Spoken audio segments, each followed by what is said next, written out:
ngayong gabi para isakatuparan ko yung huling-huling sumpa ko sa Ehipto.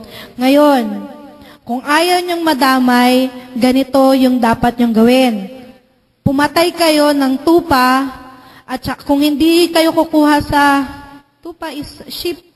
What is sheep? Tupa is sheep, right? Kasi pwedeng tupa and pwedeng kambing. Pumayag ang Lord na pati kambing. Okay, at that time, basta any of the two, kailangan lang unblemished. Pag sinabi pong unblemished, wala pong kahit na maliit na galos. Okay? Tsaka po yung magandang ano po to, kambing o tupa. Hindi po siya yung basta-basta kambing o tupa lang, kundi yung pinakamaganda. Yun yung gusto ng Lord na magiging alay para sa Kanya. If you will notice, in verses 7 hanggang 11, very specific yung requirements na ibinigay ng Panginoon sa mga tao. Tama? Pwede naman niya sabihin, magpatay kayo, pagkatapos yung dugo niyan, ilagay nyo dun sa ano. Yun na yung instruction. And yet, kung pagmamasdan nyo, bakit pati yung pagkain, pati yung itsura nila, pagkakain sila, pinakialaman pa ng Panginoon? Diba? Because God wanted to see how far their heart is going to obey and how far they are going to believe God in what He is saying. Because in a normal feeding, kumbaga, kahit ano naman pwede mong isuot eh. Kakain ka lang naman, di ba? And yet, pinag-dress up pa sila ng Panginoon. Itsurang pati ang staff nila, dala-dala nila sa kanilang pagkain. And, take note, ang sabi ng Panginoon, make haste. Di ba? Hindi niya sinabing, eat it on a leisurely manner. Kundi ang sinabi niya, make haste. Magmadali ka. Hindi mo siya kakainin ng ganitong time, kundi meron ding specific time na ibinigay ang Panginoon. Sabi niya, twilight or takip silim. Pagpatak ng takip siling, dapat napatay niyo na yan, na-roast niyo na yan, tapos nakain niyo na bago maghating gabi. Gaano ba kabilis kaya mag-roast ng kambing at saka ng tupa? Hindi ko rin alam. So, ibig sabihin nun, very limited lang yung time na ibinigay sa kanila. Oras lang talaga yung ibinigay ng Panginoon sa kanila para maghanda sa kanyang pagdating. Amen? Likewise, ganun din po yung ibinibigay sa atin ng Panginoon. Dito po sa grace na to na ibinibigay niya, sandali lang din po ito. Hindi po ito yung pangmatagalan na papapetiks-petiks tayo, akala natin pwede pa tayong hanggang next year, the following years, at saka po tayo kikilos.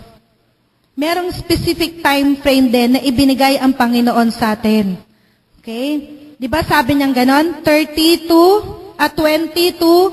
36 months ang time frame na ibinigay ng Panginoon sa atin. Kumbaga, 3 to 3.5 hours lang. Kailangan, napatay mo, naluto mo, nakakain ka na. Dahil pagkatapos ng oras na yon at hindi ka pa nasa loob ng bahay mo, darating na siya at pag nadaanan ka niya, sorry ka na lang. Amen? So, ganun din po yung ginagawa sa atin ng Panginoon ngayon. Meron siyang ibinigay na panahon sa atin ng paghahanda hanggang ma-fulfill natin kung ano yung ipinapagawa niya sa atin specifically for this time. Para pagdating niya ng after 30 to 36 months, para gawin kung ano man yung dapat niyang gawin ng panahon na yon, hindi tayo madadamay. Amen? So ano po yung nangyari? Lahat ng mga Israelita, nakakain na silang lahat, pagkatapos nilang kumain, sinunog nila lahat ng mga tira nila, tapos nagmamadali po silang pumasok na sa kanilang tahanan. But, of course, hindi nila kinalimutan na maglagay o magpahid ng dugo dun sa kanilang hamba. Okay, sa kanilang hamba. Hamba, tama ba? Hamba. Okay. Hindi nila nakalimutan na maglagay ng dugo sa kanilang hamba. Bakit po? Ano ang mangyayari kung sakaling nakalimutan nila? Ang sabi ng Panginoon, ganito. Dahil yung sumpa ay darating sa kalaliman, what is that again, the term? Not takip silim, but midnight. Hating gabi. Dahil yung sumpa, yung magdadala ng sumpa ay darating sa hating gabi, kailangan lahat kayo, lahat ng gusto nyong maisalba, na andon sa loob ng tahanan na kung saan merong tanda. Dahil pag yung taong yan, ay wala siya dun sa tanda at dumating yung may dala ng sumpa, kasama siyang maisusumpa. So, ibig sabihin naman nito, binibigyan din tayo ng fair warning ng Panginoon na dapat within the 30 to 36 months, lahat ng mga kailangan nating ma-save na kamag-anak natin o gusto nating ma-save na kamag-anak natin, dapat kasama na natin sa ating tahanan. I'm not saying that you're going to bring them here. Okay? That is not the literal meaning of it. The literal meaning is that they should be able to know God as their God. They should be able to have Jesus as their personal Savior as well. Okay? At least you should have done your part to tell them about Jesus. Okay? Because remember, salvation is an individual decision. Miski etong plague ng Egypt na to, I am pretty sure that not all Israelites were saved.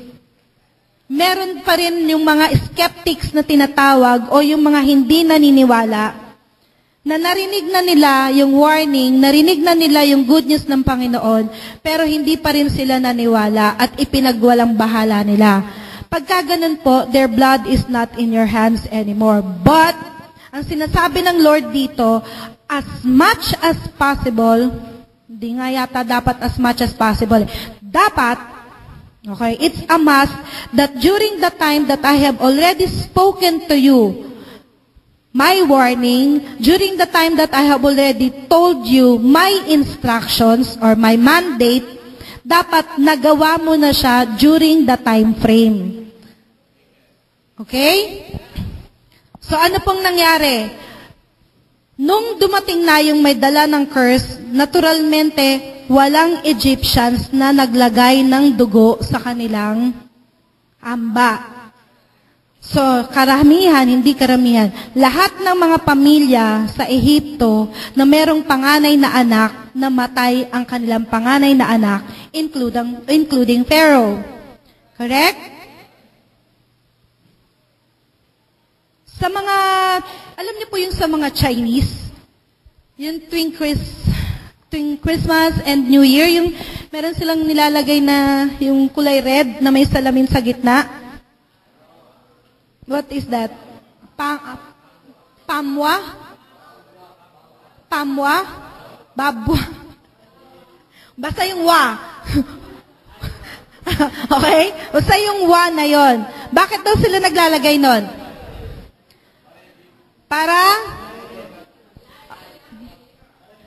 Para yung bad spirit ay hindi pumasok sa kanilang tahanan. Okay? Para yung bad luck ay hindi pumasok sa kanilang tahanan. Okay? Hindi nyo ba alam na biblical yung ginagawa nila? Diba? Sa Passover, anong ginawa nila? Naglagay sila ng kulay red. Diba? Kasi red is the symbol of blood. So, ganun din yung ginagawa nila. Pero hindi nila alam na hindi yung wa na yon ang makakapag-ward off ng evil spirit, kundi ang dugo ni Jesus. Okay?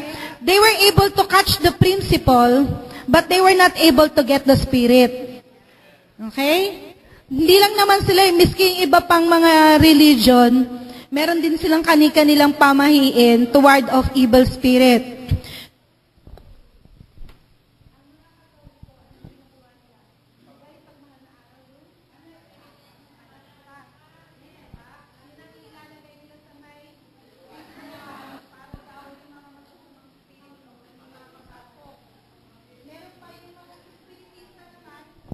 Yung mga spiritista naman, anong ginagawa nila?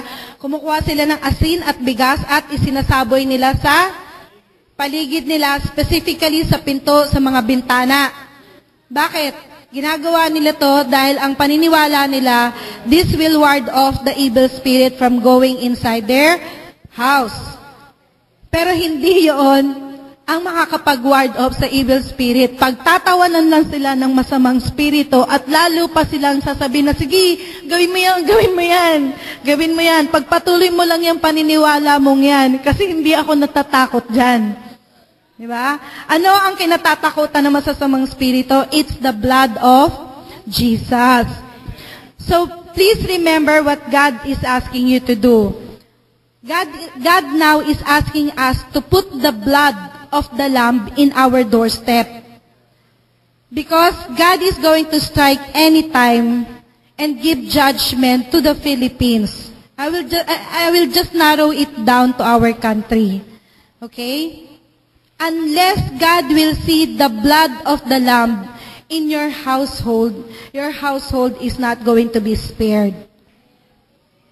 Ibig sabihin ba nun, papatay tayo ng tupa at kambing, tapos maglalagay na naman tayo ng dugo sa amba natin? No, that is not what God is saying. What God is saying here when He said that the blood of the Lamb should be seen in your household is that Jesus should be seen inside your home. Okay? Hindi po yung nakatayo.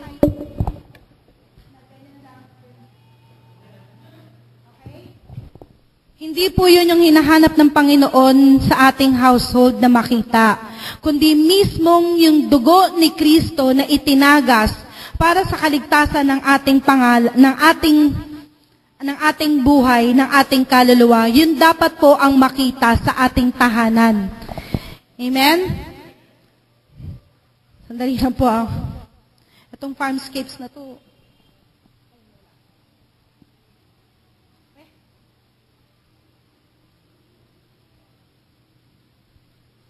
Okay.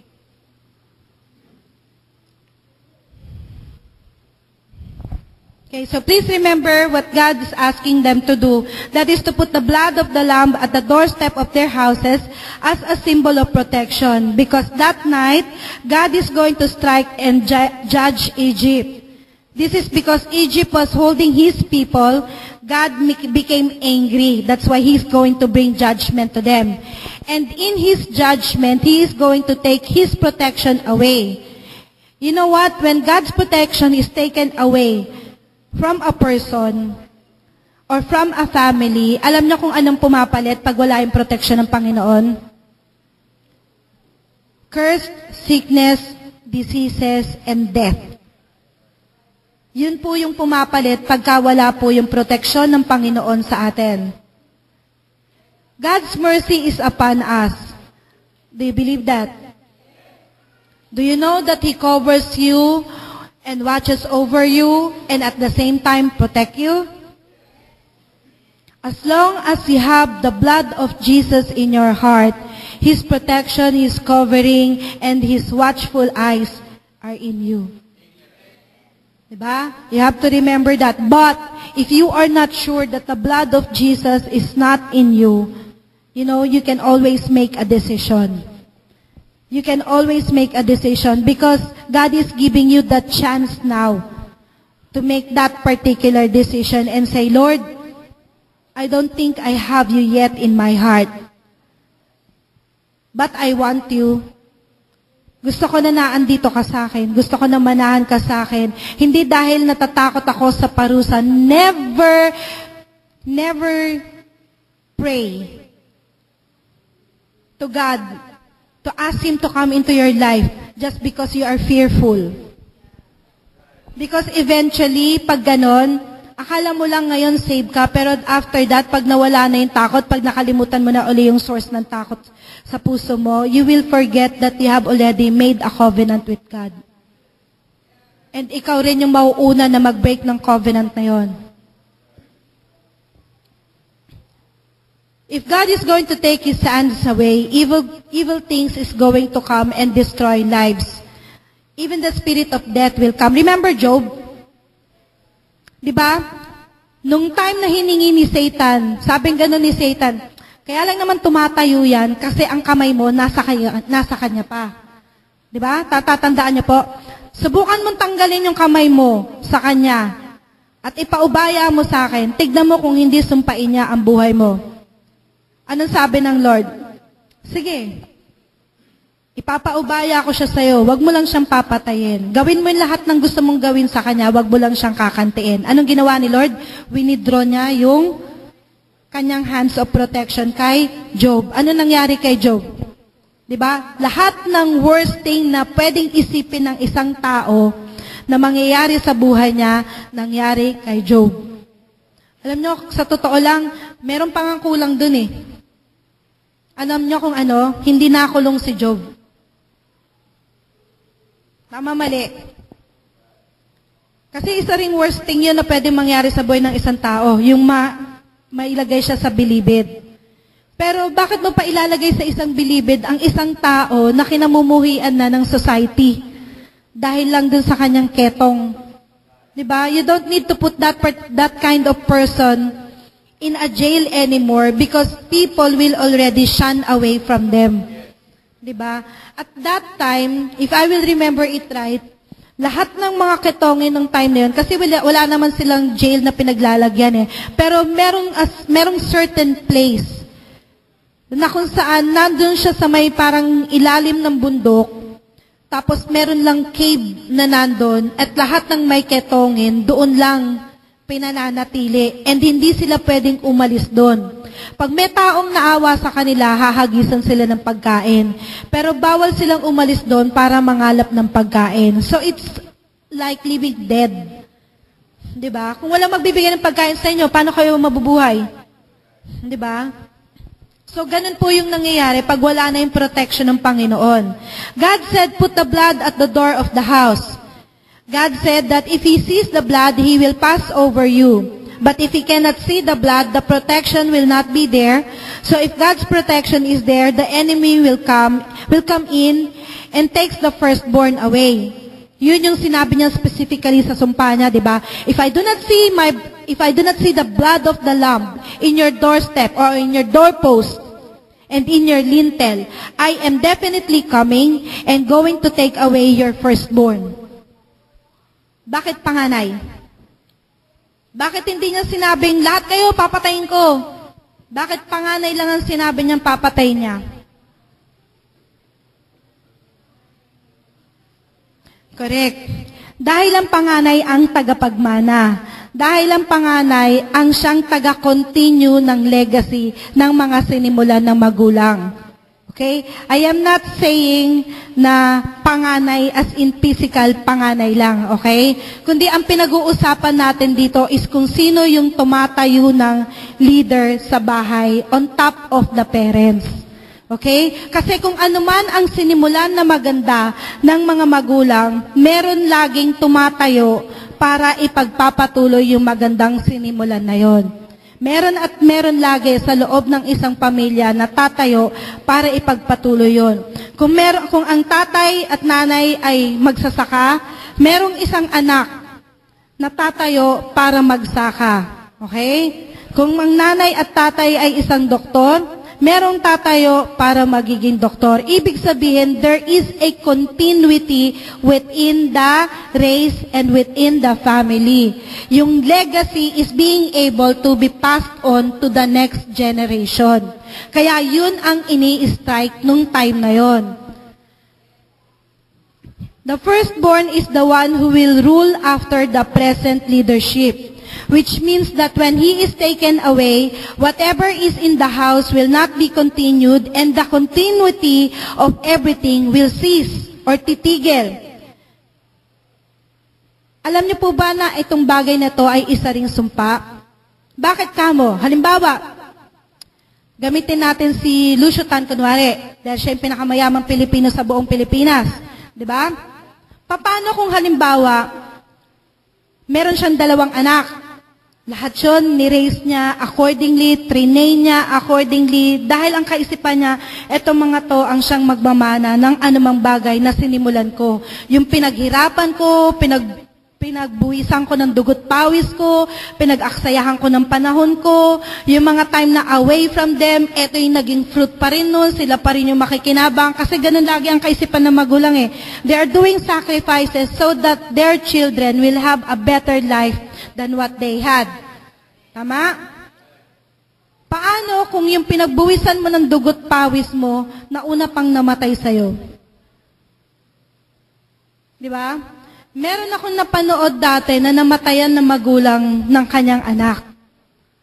Sabi niyang ganon, tinandaan ko talaga yung sinabi niyang ganon, hindi tama na mauunang mamatay ang anak sa magulang.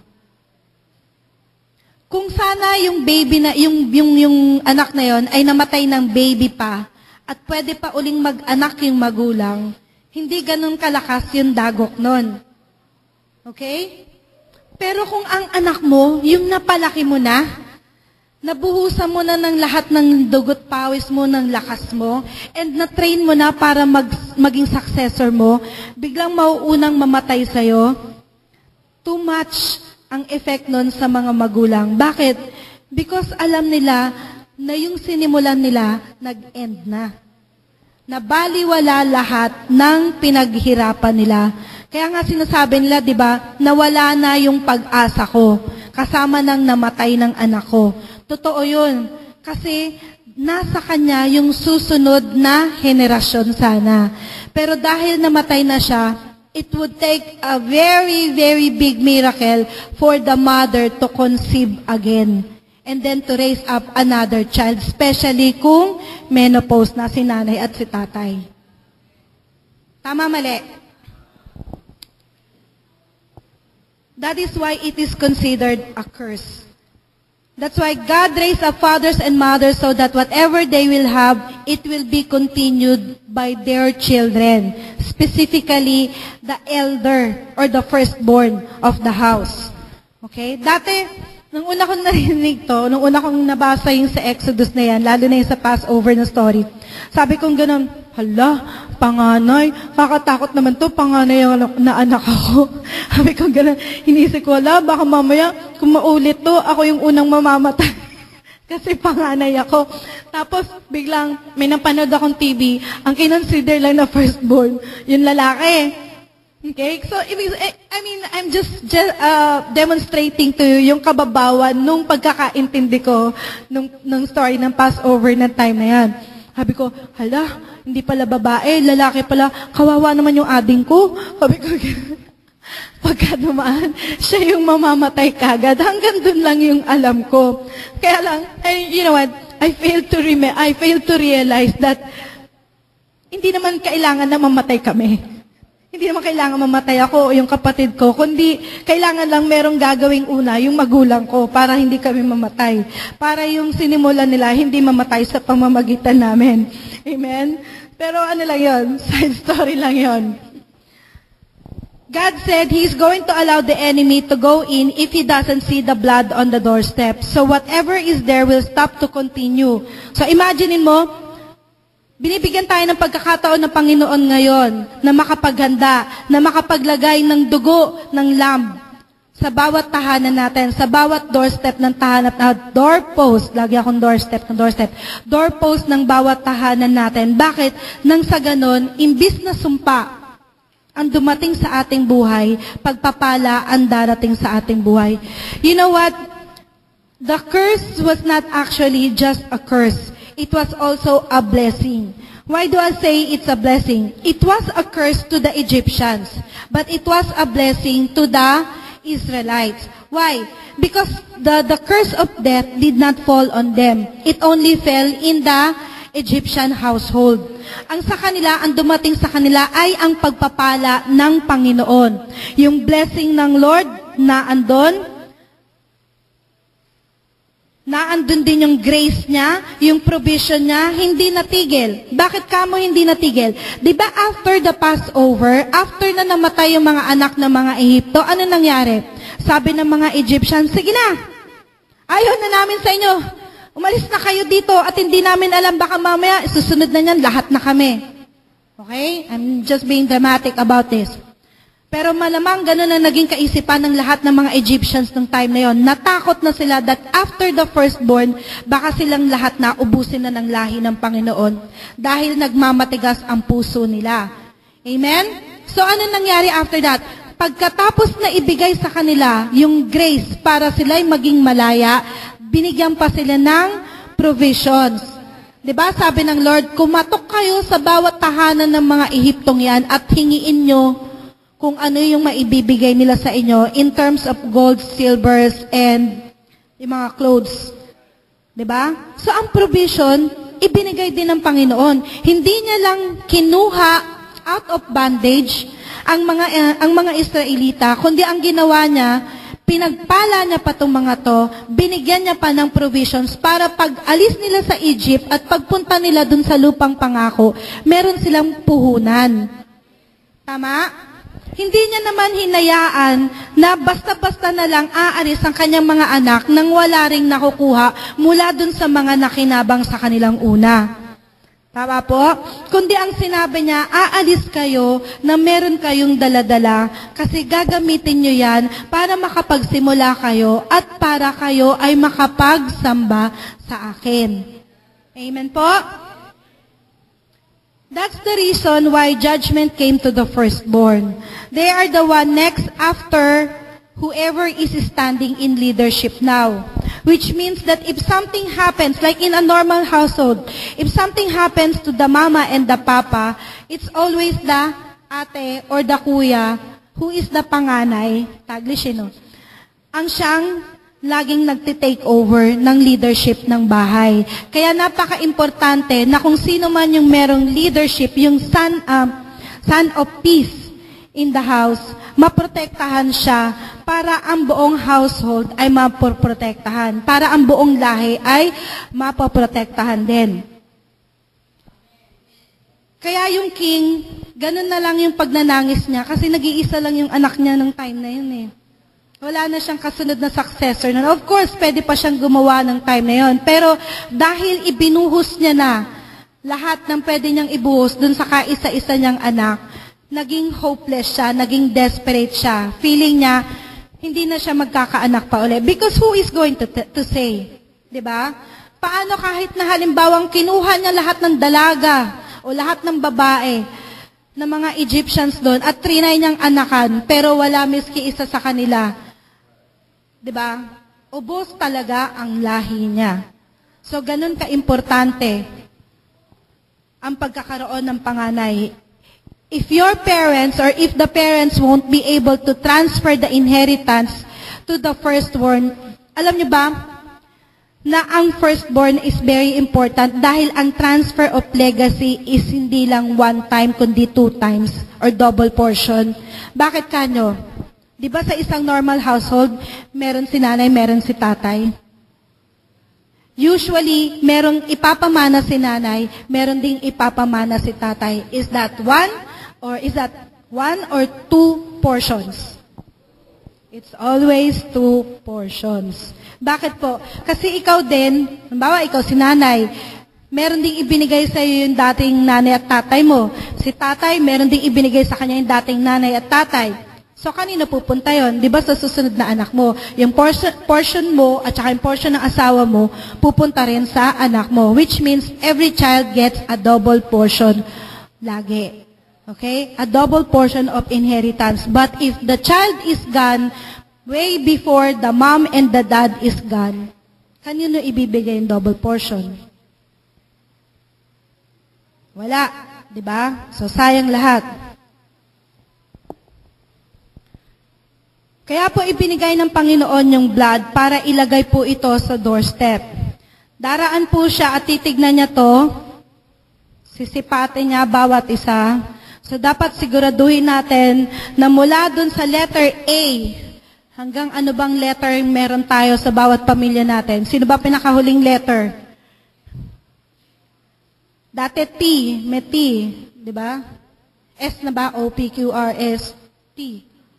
Kayo na ba? S na lang? S na ba huling-huli? Is there anyone higher than letter S here? Ganun. Sinong kaninong apelyido ang mas mataas kaysa sa letter S? Ha? Hindi, SS. Pareho silang S eh. S. Wala nang higher pa sa ano ngayon? S. Sevilla. Kayo ba huling letter? Okay. Sinong unang-unatin? Abrageda? Kayo ba una ngayon? Okay. So siguraduhin natin na mula sa pamilya ng Abragenya hanggang sa pamilya ng Sevilla, at kung sakali mang may dadagdag pa sa atin, pagdating ng panahon na letter Z, ang apelido, siguraduhin lang natin na ang dugo ni Kristo ay naandyan na sa pamilyang yan. Amen? Para sa ganon, pag dumaan ang pagpapala at ang sumpa ng Panginoon,